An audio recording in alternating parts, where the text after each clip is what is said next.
Dinipensahan ni Senate President Pro Tempore Panfilo Ping Lacson ang kumakalat na larawan niya kasama ang mga kontraktor na sina Curly at Sara Diskaya. Ito ay matapos ng ipost sa Facebook ang larawan ng kongresista na si Kiko Barzaga habang nagpapatuloy ang investigasyon.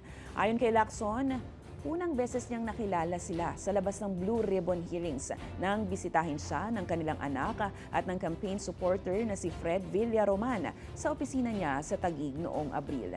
Paliwanag ni Lacson, tinanggihan niya umano ang imbitasyon na dumalo sa rally ng party list na sinusuportahan ng mga Diskaya bilang pagrespeto kay Senate President Tito Soto at sa pamangkin niyang nitong si Pasig City Mayor Vico Soto, nakatanggali naman ni Sara Diskaya sa mayoral race.